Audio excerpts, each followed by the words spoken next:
TikTok থেকে প্রেম, এরপর চীনের যুবকের সঙ্গে বাংলাদেশি তরুণীর বিয়ে। এ নিয়ে রীতিমতো শোরগোল পড়ে গেছে মাদারীপুর জুড়ে। টিকটক থেকে শুরু হওয়া প্রেমের টানে হাজার হাজার মাইল পাড়ি দিয়ে বাংলাদেশে এসে মাদারীপুরের এক তরুণীকে বিয়ে করেছেন চীনের এক যুবক। এই ভিন্ন সংস্কৃতি ও ভিন্ন ভাষার মানুষের বিয়েকে ঘিরে মাদারীপুরের পাঁচখোলা ইউনিয়নের উত্তর মহিষেচর গ্রামে রীতিমতো হইচই পড়ে গেছে।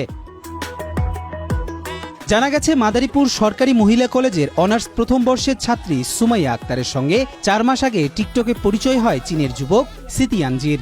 এরপর নিয়মিত চ্যাটিংয়ের মাধ্যমে তাদের ঘনিষ্ঠতা বাড়ে। প্রথমে বন্ধুত্ব এবং পরে তা প্রেমে রূপান্তরিত হয়। অবশেষে গত 24 জুলাই সিতিয়ানজি বাংলাদেশে আসেন এবং 28 জুলাই শরীয়ত বিধি মেনে 5 লাখ টাকা দেনমোহরে সুমাইয়াকে বিয়ে করেন। এই বিয়ের খবর ছড়িয়ে পড়তেই সুমাইয়ার বাড়িতে প্রতিবেশী ও উৎসুক জনতার ভিড় লেগে যায়। স্থানীয়রা এই ঘটনায় বেশ আনন্দিত বলে জানিয়েছেন।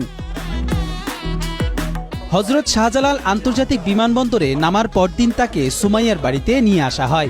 ভাষা, দেশ এবং সংস্কৃতি ভিন্ন হওয়া সত্ত্বেও ভালোবাসার টানে তারা বিয়েতে আবদ্ধ হওয়ায় সুমাইয়ার পরিবারও খুশি। তারা নবদম্পতির জন্য সবার কাছে দোয়া চেয়েছেন। সুমাইয়ার বাবা সাইদুর মাঝি জানান, সিতিয়ানজির পরিবার সুমাইয়ার ছবি দেখে তাকে পছন্দ করেছে। রেস্টুরেন্ট ব্যবসায়ী সিতিয়ানজি বাংলাদেশে এসে তার ভালো লাগার কথা জানিয়েছেন। নতুন দম্পতি এই বিয়েতে বেশ খুশি। এছাড়াও জানা গেছে, সুমাইয়া আক্তার 1.5 মাস পর তার স্বামীর সাথে চীনে যাবেন।